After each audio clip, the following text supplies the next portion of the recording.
अस्सलाम वालेकुम व्यूअर्स, आज मैं आपको बनाना सिखाऊंगी रेड वेलवेट केक, वो भी कुकिंग ऑयल के साथ पतीले में। बहुत ही सॉफ्ट और बहुत ही ज़बरदस्त बनके तैयार हुआ था ये केक स्पंज। मेरा ऑथेंटिक रेसिपी है, आप इसे ऑर्डर वर्क के लिए बेफिक्र होकर यूज़ कर सकते हैं। बहुत ही मज़ेदार बनके तैयार होता है, तो आपने ज़रूर ट्राई करना है इस रेसिपी को और फिर मुझे फ़ीडबैक भी ज़रूर देना है। तो यहाँ पे देखिए ज़बरदस्त किस्म का केक स्पंज मैं आपको बनाना सिखाऊंगी। 2 पाउंड केक की ये रेसिपी है और इसके अलावा इसकी मैं फ्रॉस्टिंग भी आपको बताऊंगी कि क्रीम चीज़ के साथ किस तरीके से करनी है आपने अपने ऑर्डर वर्क के लिए। और तीसरी सबसे अहम चीज़ ये कि मैं आपको साथ साथ ग्राम्स के साथ साथ कप्स मेजरमेंट्स भी बताऊंगी कि जिनके पास किचन स्केल नहीं है तो वो ग्राम्स के अलावा कप्स मेजरमेंट के साथ भी ये केक किस तरह से आसानी के साथ रेडी कर सकते हैं। और हमारा केक ओवरवेट हो जाता है, अक्सर ऑर्डर आता है 2 पाउंड का, केक बन जाता है 3 पाउंड का। तो मैं आपको परफेक्ट मेजरमेंट्स बताऊंगी जिसके ज़रिए फिर आपका केक जो है ओवरवेट नहीं बनेगा बल्कि एग्जैक्ट बनेगा। अच्छा, सबसे पहले हम मैदा लेंगे। तो देखिए कप्स के साथ आपने किस तरह से लेना है मैदा, बस आपने मेरे हाथों को गौर से देखते जाना है। ये देखिए, ये मैंने कप लिया है, इस तरह से आपने मैदे के अंदर डालना है और आपने ऊपर से प्रेस वगैरह बिल्कुल भी नहीं करना। बस आपने क्या करना है, इस तरह से आराम से बस लूज सा रख के मैदा डाल लेना है फुल कप भर के। उसके बाद आपने किसी नाइफ़ या चम्मच की मदद से ना इसे हल्का सा ऊपर से इस तरह से लेवल कर देना है। तो ये हो गया 1 कप मैदा। अच्छा, कप्स के साथ आपने जब भी किसी चीज़ की मेजरमेंट लेनी है, मैदे की, चीनी की, कोको पाउडर की, तो आपने सेम यही तरीका इस्तेमाल करना है कि आपने बस इस तरह से भरना है और उसके बाद उसे ऊपर से लेवल कर देना है। तो ये देखिए, यहाँ पे मैंने 1 कप मैदा लिया है। अब मैं आपको दिखाती हूँ कि ग्राम्स में ये कितना है। तो यहाँ पे देखिए जी, किचन स्केल पे मैंने बॉल के वेट को टेयर कर दिया है। अब इसके अंदर मैं डालूंगी ना जौन सा वो मैदे का वेट होगा। तो ये देखिए, मैदा लेंगे हम 120 ग्राम। अब इसमें अंदर डालेंगे बेकिंग पाउडर, जो कि हम डालेंगे 1 टीस्पून लेवल करके। तो ये देखिए 1 टीस्पून मैंने इसके अंदर डाल दिया है बेकिंग पाउडर। और 1/4 टीस्पून आपने लेना है बेकिंग सोडा, जिसे मीठा सोडा भी कहते हैं। आपने 1/4 टीस्पून ही लेना है, बहुत ज़्यादा ये ऐड नहीं करना, ना कम ना ज़्यादा। पूरी पूरी मेजरमेंट आपने लेके फिर आपने केक बनाना शुरू करना है। अच्छी तरह से इन तमाम चीज़ों को मैंने मिक्स कर लिया था और अब मैंने यहाँ पे ले लिया है नॉर्मल कोको पाउडर। ये हम डालेंगे 1 टीस्पून।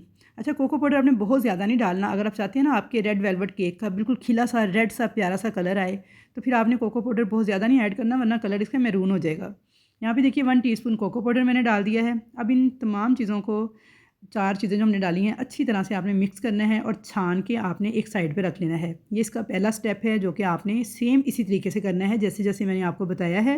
अच्छा, यहाँ पे मैंने मैदे को छान के एक साइड पे रख लिया था। अब मैंने किचन स्केल के ऊपर दूध को मेजर करना है। अच्छा, आपने ग्राम्स में लेना है, ml वगैरह में नहीं। तो ये देखिए, यहाँ पे ना पहले मैंने वैसे ही मेजर किया था आपको दिखाने के लिए कि ये कितना है, 1/4 कप के इक्वल 50 ग्राम दूध। तो आपने 1/4 कप ले लेना है, अगर ग्राम्स में लें तो 50 ग्राम्स। और अब यहाँ पे मैंने ले लिया है खाने वाला सफ़ेद सिरका, 1 टीस्पून मेजर करके आपने डाल देना है इस दूध के अंदर। अच्छी तरह से इसे मिक्स करके आपने एक साइड पे रखना है और इसे हम बनाएंगे बटर मिल्क। अच्छा, बिल्कुल ये नॉर्मल टेम्परेचर पे दूध है, ना गर्म है ना ठंडा है, नॉर्मल रूम टेम्परेचर पे ये दूध था जो मैंने लिया है। इसके अंदर अच्छी तरह से आपने सिरके को मिक्स कर देना है, गाढ़ा सा लस्सी की तरह हो जाएगा, फुटकियाँ वगैरह नहीं इसमें बनेंगी। तो ये बड़ा अच्छा सा बटर मिल्क हमारा जो है रेडी हो जाएगा। इसे मैं एक साइड पे रख दूँगी। तो चलिए अब अगला स्टेप देखते हैं। अब हम लेंगे चीनी। अच्छा, नॉर्मल चीनी को मैंने मिक्सी के जार में पीस के पाउडर तैयार किया है। अब मैं इसको आपको मेजर करके दिखा देती हूँ कि 100 ग्राम हमने चीनी लेनी है, तो कप्स में ये कितनी होगी।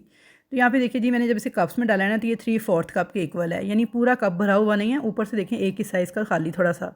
तो बस आपने इतनी ही चीनी अगर कप्स के साथ ले रहे हैं तो 3/4 कप ले लें, वरना 100 ग्राम किचन स्केल से मेजर करके लीजिएगा। तो यहाँ पे चीनी भी हमारी हो गई। अब हमने 4 अदद अंडे लिए हैं रूम टेम्परेचर पर, उसके अंदर 100 ग्राम चीनी डाल दी है। 3 से 4 ड्रॉप्स मैंने वनीला एसेंस के डाल दिए हैं। अब इन अंडों को चीनी के साथ हम इतना बीट करेंगे कि ये बिल्कुल क्रीमी और फ्लफ़ी से हो जाएं। तो आपको मैंने बहुत सारी वीडियोस में अंडों को चेक करने का तरीका बताया हुआ है कि कैसे आपने अंडों को चेक करना है। तो सेम उसी तरीके से उतना ही क्रीमी और फ्लफ़ी होने तक आपने इनको बीट करते जाना है कि ये सरफेस पे स्टे करने लगे। तो यहाँ पे देखिए 5 से 6 मिनट मुझे लग गए थे, फुल स्पीड पे मैं अंडों को बीट कर रही थी। कि देखिए बिल्कुल थिक हो गए हैं, क्रीमी सी शक्ल में आ गए हैं। और चेक देखिए इस तरह से करना है, ये लाइनें देखिए बन रही हैं और सरफेस पे ये स्टे कर रहा है बैटर। तो बस इतना ही इसको थिक करना था, ये इसे चेक करने का तरीका है। अंडे यहाँ पे हमारे बीट हो गए थे। अब इसके अंदर हम कुकिंग ऑयल डाल देंगे 1/4 कप, जो कि 60 ग्राम्स है किचन स्केल के साथ अगर आप लेते हैं। अच्छा, ऑयल डालने के बाद बीटर को सिर्फ मैंने 2 सेकंड चलाया है और ऑयल को अच्छी तरह से मैंने मिक्स कर लिया है अंडों के साथ। अब इनको एक साइड पे रखेंगे और जो बटर मिल्क हमने रेडी किया था इसके अंदर हम डालेंगे रेड जेल फूड कलर। आपने रेड जेल फूड कलर अच्छी कंपनी का ही ऐड करना है। मैंने यहाँ पे बेक हाउस का मिल्कीज़ फूड का जो रेड जेल फूड कलर था वो ऐड किया है 1 टीस्पून। तो यहाँ पे देखिए जी, रेड जेल फूड कलर मैंने अच्छी तरह से मिक्स करके दूध के साथ अब मैं इसको डाल दूँगी अंडों वाले इस मिक्सचर के अंदर। तो डालने के बाद आपने इसे अच्छी तरह से मिक्स कर लेना है। अच्छा, अब आपने इसके अंदर बीटर नहीं चलाना, बस कुकिंग ऑयल डालने के बाद बीटर का काम ख़त्म है। अब आपने स्पैचुला के साथ इसे एक ही डायरेक्शन में इस तरह से घुमाते हुए मिक्स करना है। जब अच्छी तरह से देखिए सारा कलर इसका मिक्स हो गया है, बहुत ज़्यादा आपने ओवर मिक्सिंग नहीं करनी कि सारा अंडे का जो बैटर है ये टूट जाए और नीचे बैठ जाए। बस हल्के हाथों के साथ आपने एक ही डायरेक्शन में मिक्स करते हुए इसे अच्छे से मिक्स कर लेना है। अब हम इसके ऊपर रखेंगे एक अदद छलनी, और जो हमने ड्राई इंग्रेडिएंट्स छान कर रखे थे पहले एक मरतबा, दूसरी मरतबा फिर इनको छानते हुए 3 से 4 पोर्शंस में थोड़ा थोड़ा करके ऐड करेंगे। कट एंड फोल्ड मेथड को यूज़ करते हुए आपने इस बैटर को मिक्स कर लेना है इन ड्राई इंग्रेडिएंट्स के साथ। तो बहुत सारी वीडियोस में हमेशा की तरह जैसे आपको बताया है, हल्के हाथों के साथ मिक्सिंग करनी है, एक ही डायरेक्शन में मिक्सिंग करनी है, बहुत तेज़ तेज़ फेंटे नहीं लगाने, अंडों का ये फॉर्म टूटना नहीं चाहिए। तमाम आपने इंस्ट्रक्शंस को फॉलो करते हुए अच्छे से इसकी मिक्सिंग करनी है, तो बेहतरीन केक बैटर हमारा जो है 1 मिनट में रेडी हो जाएगा। बस छोटी छोटी टिप्स हैं, इनका आपने ख्याल करना है, तो इंशाल्लाह ताला बड़ा ही बेहतरीन 2 पाउंड का ये रेड वेलवेट केक तैयार होगा। बिल्कुल भी ओवर वेट नहीं होगा, बहुत मुनासिब आपका जो है वेट जो है इसका बिल्कुल इक्वल होगा 2 पाउंड के। अच्छा, यहाँ पे ना मैंने वीडियो को थोड़ा तेज़ चलाया हुआ है, तो आपको लग रहा है बड़ी तेज़ तेज़ मिक्सिंग हो रही है, हालांकि ये बिल्कुल मैं हल्के हाथों के साथ कर रही हूँ। तो यहाँ पे देखिए किनारे वगैरह आपने अच्छी तरह स्पैचुला से साफ़ करने हैं, बेस तक चम्मच को ले जाके फिर आपने बैटर को एक ही डायरेक्शन में मिक्स करना है। अब यहाँ पे मैंने लिया है 7 इंच का पैन, जिसकी जो हाइट है ये 4 से 4.5 इंच के दरमियान है। इसके अंदर सारा बैटर आपने डाल देना है, और इसे मैंने ग्रीस करके बटर पेपर वगैरह लगा के पहले से रेडी करके रखा हुआ था। इस केक टिन के अंदर आपने ये सारा बैटर डालना है, थोड़ा सा इसे टैप कर लेंगे ताकि सारे एयर बबल निकल जाएं। और एक देगची मैंने मीडियम फ्लेम पे ना 10 मिनट पहले चूल्हे पे रख दी थी प्री हीट होने के लिए। देगची बड़े अच्छे तरीके से गर्म हो गई थी। इसके अंदर मैंने स्टैंड रखा है, और स्टैंड के ऊपर आपने रख देना है इस केक टिन को। अच्छा, अब यहाँ पे वही टेक्निक यूज़ करनी है जो कि हम हमेशा करते हैं कि एक कोना आपने इसके ऊपर इस तरह से बिछा के जैसे चावलों को दम लगाते हैं, फिर आपने इसके ऊपर ढक्कन रखना है, ऊपर एक वज़नी चीज़ रख देनी है, और बिल्कुल चावलों को जैसे दम लगाते हैं ना, दम वाले फ्लेम पे आपने इसको बेक करना है 40 से 50 मिनट तक। फ्लेम को आपने तेज़ हरगिज़ नहीं करना, बिल्कुल दम वाले फ्लेम पे ही आपने इस स्पंज को बेक होने देना है। तो यहाँ पे तकरीबन 40 से 45 मिनट हो चुके हैं। लो फ्लेम पे ये स्पंज हमारा बेक हो रहा था, तो चेक कर लेते हैं। तो ये देखिए माशाल्लाह कितना सॉफ्ट और कितना ज़बरदस्त स्पंज हमारा बन के तैयार हो चुका है।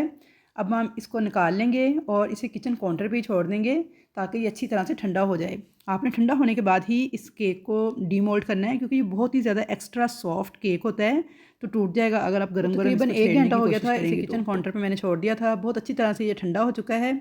अब आपने एक नाइफ़ लेनी है, चारों तरफ घुमाते हुए इसके जो किनारे हैं ना इनको लूज़ कर लेना है। उल्टा करेंगे, हल्का सा टैप करेंगे, तो ये देखिए माशाल्लाह इतना ज़बरदस्त और इतना बड़ा हाइटेड किस्म का केक स्पंज हमारा बन के तैयार हुआ है। कलर देखिए रेड कलर कितना प्यारा आया है, कितना शार्प रेड कलर आया है। तो अगर आप कोको पाउडर ज़्यादा ऐड करेंगे ना, तो फिर वो कलर इस तरह का शार्प रेड नहीं आएगा, बल्कि वो मेहरून सा कलर बन जाता है, जैसे ब्लड का कलर होता है ना उस टाइप का।